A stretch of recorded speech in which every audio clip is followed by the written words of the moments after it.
Got a 99 Ford Ranger, and we've got an overheating problem. Turns out it's this little part right here is leaking coolant. It's installed on the front of the engine just like this, and this little part right here has corroded through, causing water to stream out.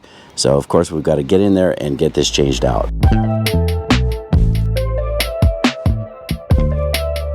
Hey, what's up YouTube? Down the Fix It Man. Got another quick video here for you. I'm going to show you how to replace this little water inlet tube. It's a little T or a little Y. It's right in front of your thermostat. It's kind of hard to show you with this in the way. Now the owner complained that this was overheating, so he brought this by, filled it up with water because it was completely empty, and then immediately we saw water streaming out of this little downspout right here. Now this is hard to get to because you can't just unscrew this and screw it right back on. This accessory cluster right here is in the way of this part of the nipple, prevents you from being able to screw this in. Now there is a quicker, easier way to do this. You could actually modify this part by cutting off about an inch or 3/4 of an inch and then reflare this or not, and that will allow you to thread this in. The issue is the bracket here on the idler pulley is in the way and prevents you from being able to back out the old one or screw in the new one. I'm sure that's why a lot of people cut this or modify this in order to make it work. Now we do have the time, and this is for a customer, so we're going to do this the right way. I'm going to take off this accessory cluster, at least loosen it so that we can pull that forward and get this changed out. Now the first thing we need to do is take off these clamps here on this intake tube and disconnect it so that we can pull this off and get it out of the way.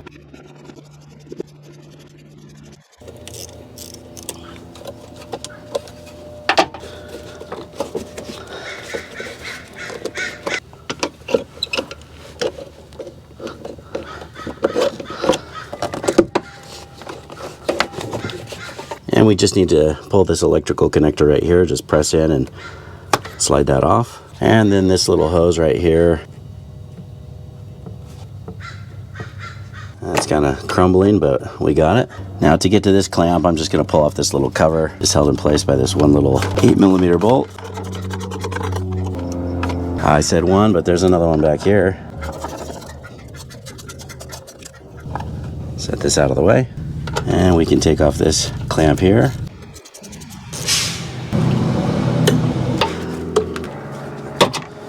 This is also snapped into this harness here. We'll just pull that out. And we can set this air intake tube out of the way. All right, now you can see a little bit better what part we're talking about right here. This little orange connector goes right on top or threads into this sensor or sender for our coolant temperature. But this is the part that has to be screwed out or unthreaded. And you can see we have a hard AC line here in the way.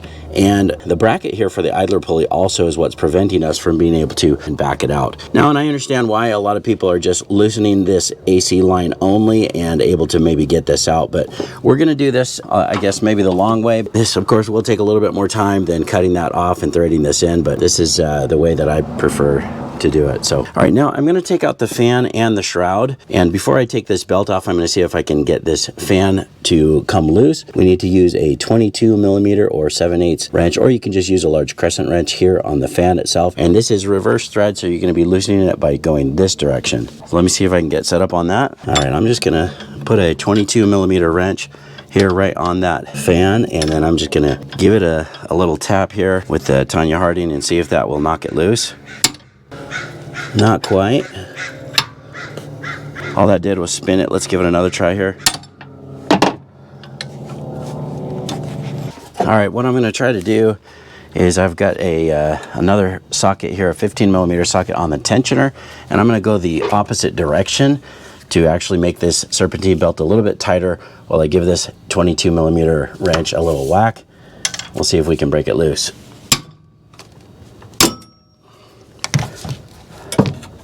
We got it. That did the trick. Now I have seen some guys that they'll wedge a screwdriver or something down behind the pulley. I just really didn't want to put any force on it that direction, so I just used a long handled ratchet here with a 15mm socket and put a little bit of pressure on that tensioner in order to get this fan loose. And now it's coming right off.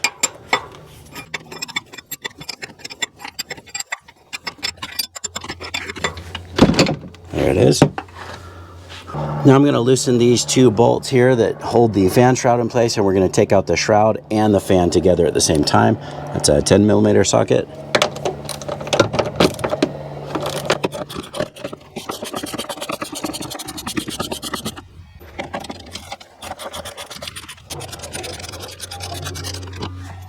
Now I'm going to pull off the shroud and the fan together. Just lift it straight up out of the vehicle. And we'll set those out of the way. All right, look at all that room we've got now. That's great. All right, now, just so we don't make a big mess, I'm going to drain down some of the coolant. And this is mostly water in here anyway, so we do need to get it out. I've got a little drain pan below, and I'm just going to use a 19mm wrench here to drop into the drain pan.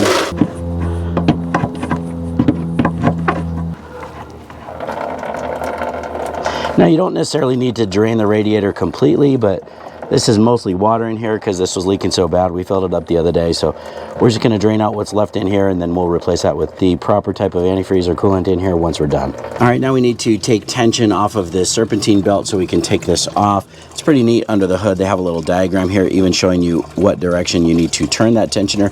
That's how I knew that we were able to push it the other way and allow us to get that fan off. But we're just going to go to the right now, or clockwise as you're facing the engine. Take that tension off, and we'll pull this belt off and get it out of the way. Good idea to inspect your belt at this point, but this one looks fine. All right, now I'm gonna take off the idler pulley. I actually just noticed that this one is bad. It's making quite a bit of noise, so we're gonna see if we can get another one of these and replace this. But I'm going to take this off so we have a little bit easier access to get this heater hose off of this little T. It's a 15mm.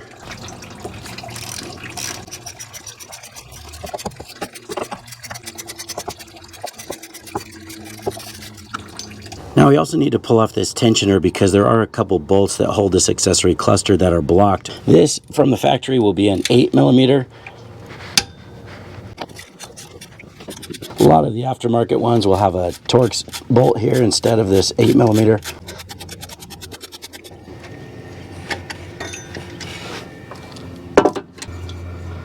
The pulley still sounds okay, and the tensioner was working, so we'll probably reuse this. Now this is the bracket that holds the AC line. There's a nut that we need to take off.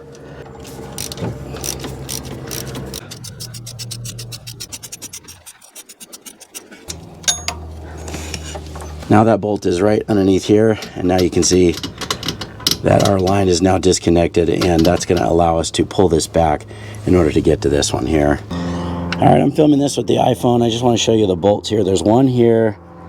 There's one right in there. There's another one right in there, down in that little recess. Those are the three on the front. All right, now here's some iPhone footage because I couldn't quite get the GoPro down here, but we need to take off two nuts here on the side. This is the first one right here. And then not that one, but then this one right there. We'll start up here with this one.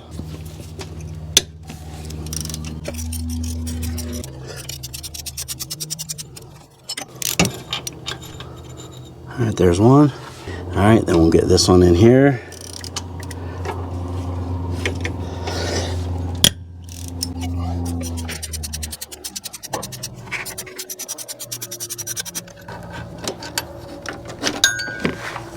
All right, that's a little bit shorter. And then we've got another one hidden right down here. There it is. All right, we got it.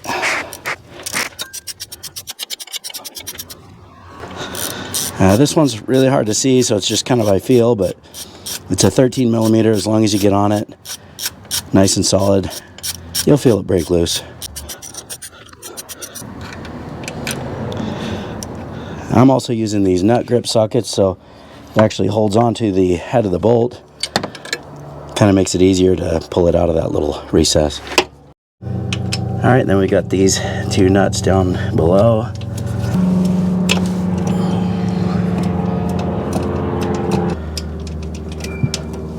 I'm just going to switch it up to this smaller ratchet here. Get a little bit more room.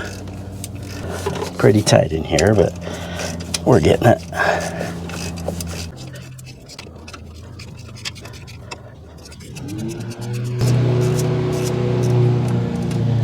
All right, there's one.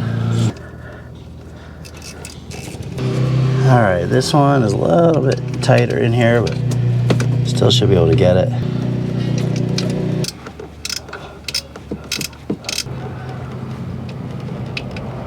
Try not to drop that. There it is. There's the second one.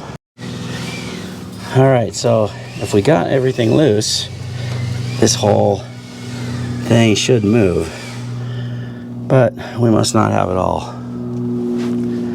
There's probably another bolt that we're missing, or this thing is really stuck on here. Ah, okay, I made a mistake here. So now this bracket right here has to come off. I'm just gonna move that out of the way so that we can get the other nut right here off of this stud. And it might come out with the stud, I'm not sure, but let's give it a try.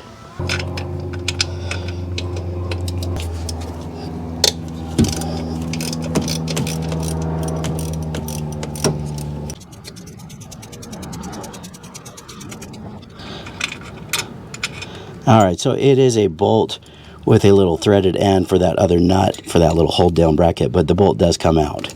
Now that's actually the same for this other lower one here too. I'm just gonna pull this bracket back.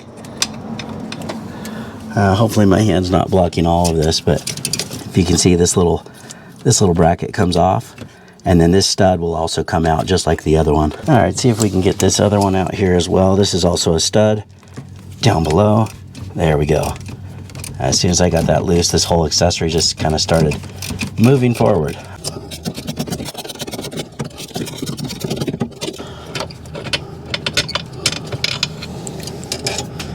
There it is. So it's another bolt with a stud combo. And now you can see the entire accessory cluster is just wanting to move forward on its own. Now see, all we're doing is just rocking this forward just a little bit. All right, I'm just kind of pulling this off of the stud, this little mount for the hard AC line. But that's it. Now we've got plenty of room to take this out. That's going to clear this idler bracket. That's all we need to do is just kind of rock it forward just a little bit. Don't get too rough with it because you don't want to disturb any of those lines. But now we've got a lot of room to take this out. All right, now we can disconnect our sensor here. Just push in on this little tab and wiggle it off. There we go. Let's take off this hose clamp, or loosen it and drop it down. And let's get a little pick in here and see if we can break the seal on that.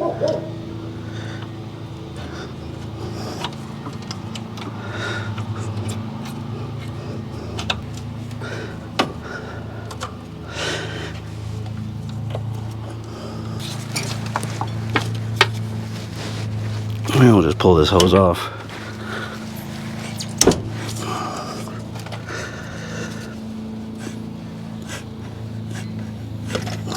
There we go. All right, I'm going to take this sensor out here real quick. It's like a 19mm wrench fits on there, okay?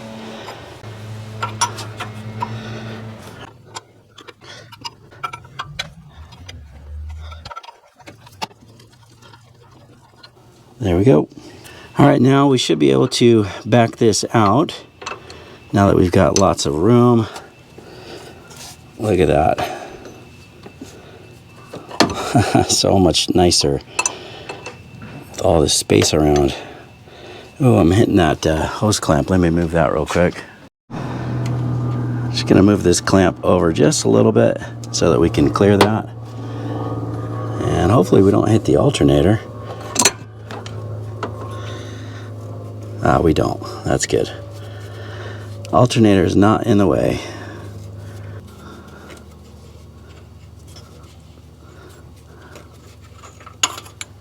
And there it is. There's the old part.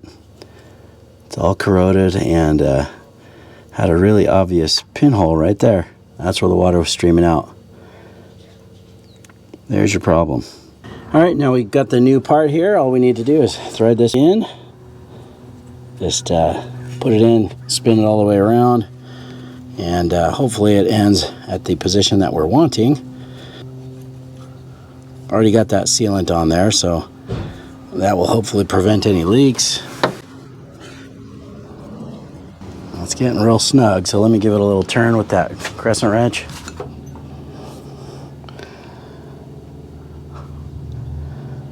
Okay, I think we're gonna go one more turn, one more revolution, just to make sure we don't leak.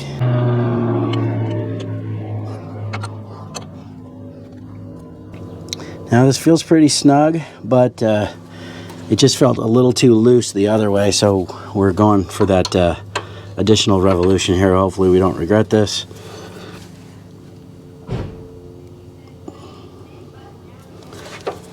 We're definitely not going more than this, so we're almost there.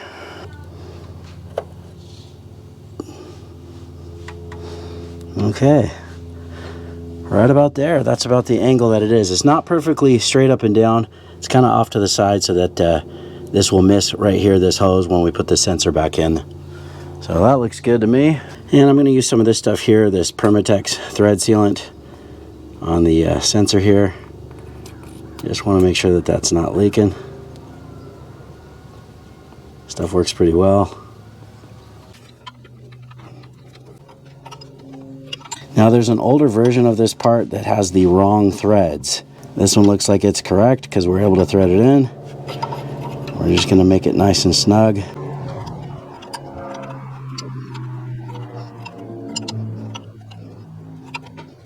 Alright, that looks nice. Let's just reconnect this one.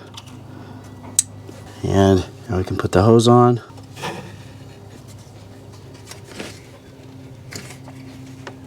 We'll slide that clamp all the way back up. And then we'll tighten this clamp right here.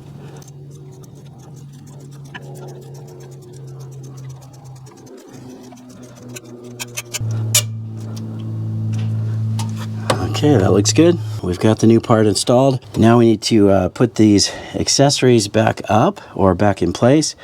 And what I'm going to try to do is I'm actually going to try to start with this long bolt here that goes right through here.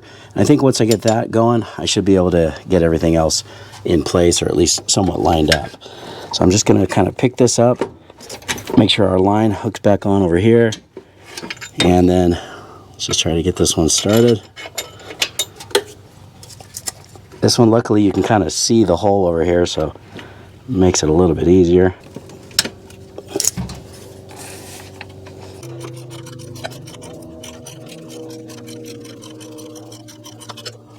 All right, I don't want to tighten that up just yet. I just want to make sure we can get everything else started. We're going to go down below and do the ones that are a little bit more difficult down here. I'm going to try this one up here at the top first.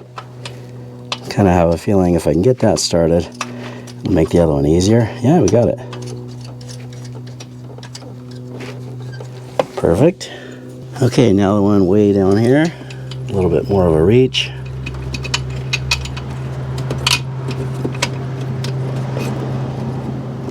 I got it right away. That's awesome. This really isn't that bad of a job, you guys.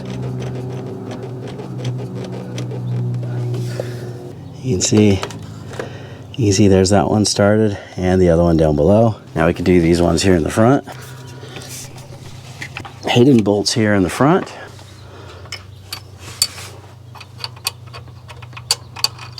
There it is. I'm just pushing these through and then I'll get a socket on them. Okay, perfect.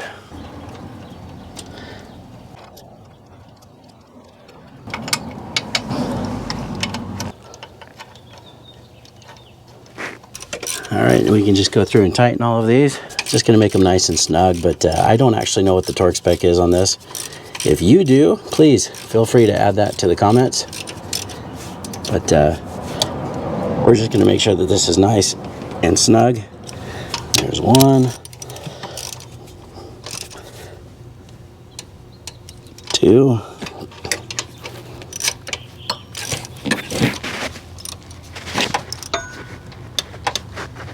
all right, that's the three in the front. Now let's go make sure that those ones down below are snug. All right, this one up here at the top.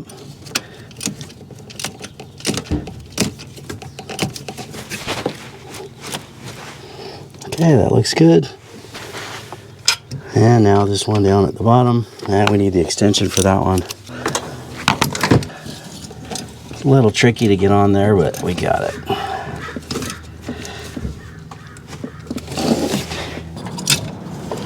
All right, there we go. All right, then we just gotta get this little bracket on and get that little nut over it on the bottom one. And it's not too hard to get to once you're down there. And I just used this little flex head ratcheting wrench on here. It's a gear wrench. Worked pretty well.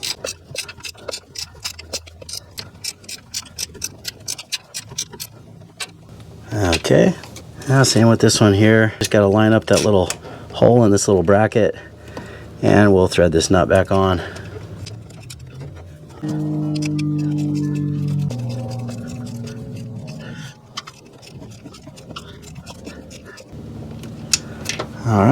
All right, then we can put the tensioner back on.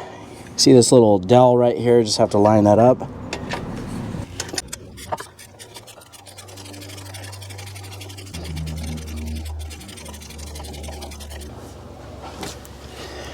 Now I did look at the torque spec on this. It said right around 25 foot-pounds, but it did give a big range, so just use some good judgment here. I'm not using a torque wrench today, but just make that nice and snug.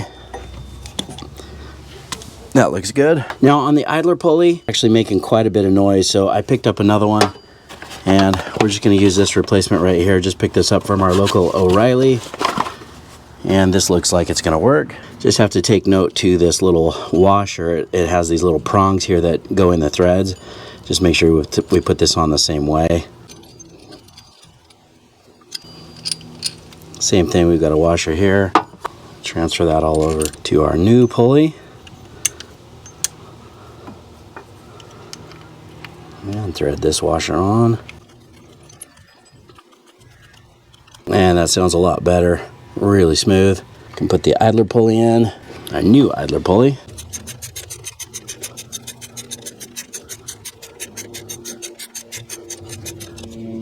I looked up the torque spec on this. Again, it gave a really big range. I think it said 20 to 40 foot-pounds. So again, use some good judgment there, but I'm just going to make this nice and snug. And that's nice and smooth now. All right, now we can reroute the serpentine belt. Goes down and around here, back around the tensioner, and it goes around the crankshaft here down below, and around our power steering and our AC. All right, now we just have to get this underneath the idler pulley, but we're gonna turn the tensioner here real quick in order to do that. Just gonna use this long ratchet here and turn the tensioner, and easy as that. Just make sure that the serpentine belt is lined up in all the grooves here before you release the tension, and you should be good to go. Tensioner pulley kind of slipped off a little bit. There we go. All right, that looks good.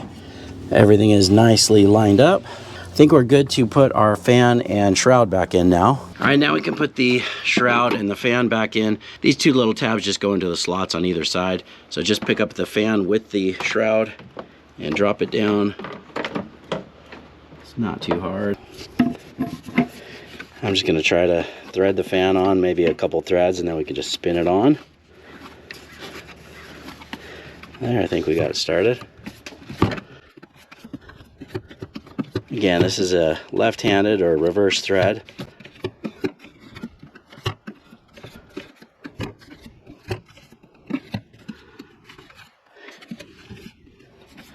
Okay, now it's not spinning anymore, so let's grab that wrench and give it a little tap. All right, I'm just going to use the same 22mm wrench and just give it a couple taps this direction. All right, that should do it.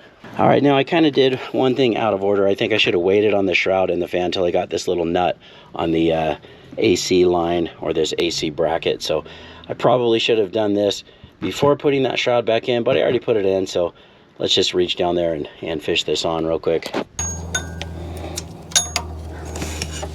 It's really not too bad, but would have been a little bit easier, I think, before putting in the fan and the shroud, but we got it. And there it is. I just threaded it on. It's really not too bad.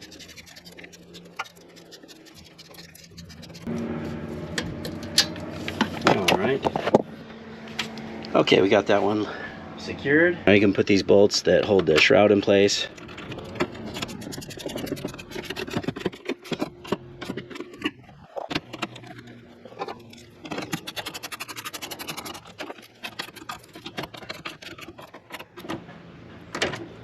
All right, now we can put this hose back in.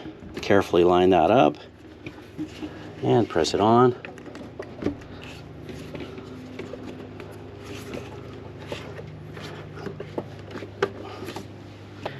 Remember, we just have this little plastic piece that snaps in here. We have our electrical connector here, and then this tube just presses in.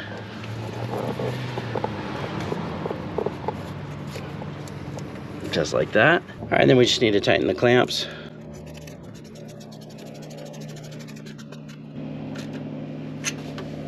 Same with this one here.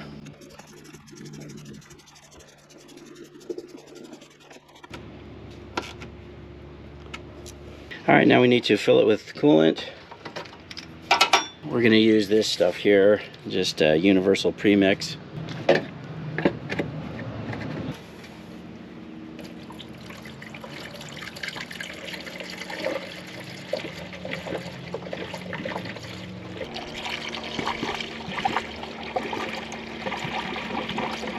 And just make sure we get this completely topped off.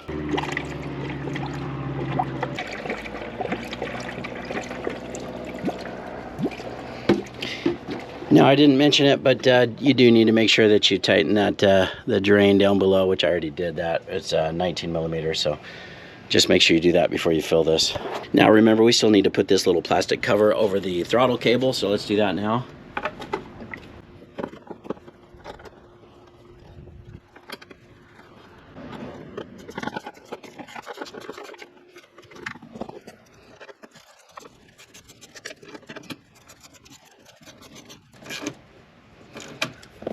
All right, and that looks like it's pretty full.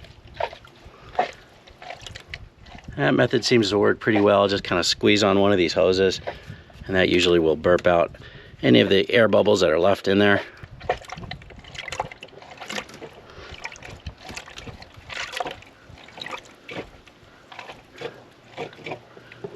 All right, I'm happy with that. Now let's pull that funnel out and put the cap on.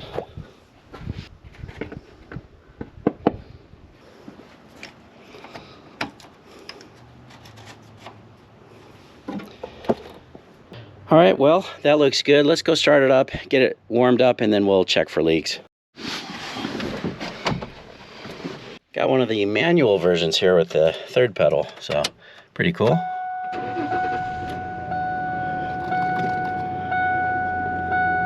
All right, let's go take a look.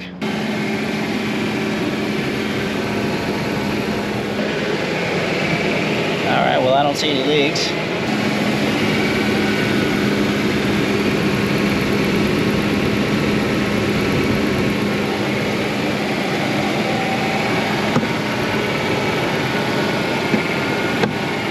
All right, we'll probably top off that overflow as well, but let's go for a quick little test drive. Warm it up, and then we'll come back and make sure everything's good.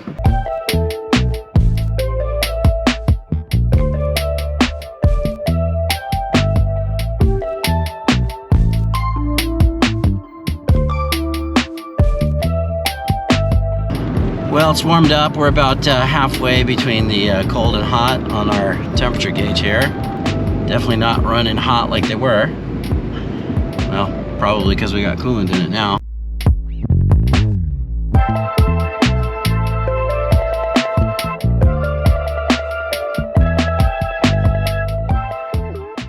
Well, there it is after a test drive.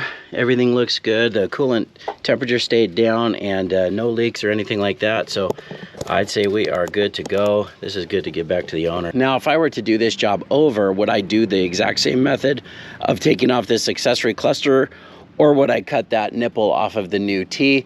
Honestly, I think I would just do it the exact same way. Removing this accessory cluster really isn't that bad as long as you know where all of the bolts are. But that's pretty much it. I hope you guys like this video. Please give it a thumbs up and subscribe if you don't mind. That does help me out. And of course, I'll get a link in the description to some of the parts and tools used in the video as well. Thanks so much for watching, and good luck.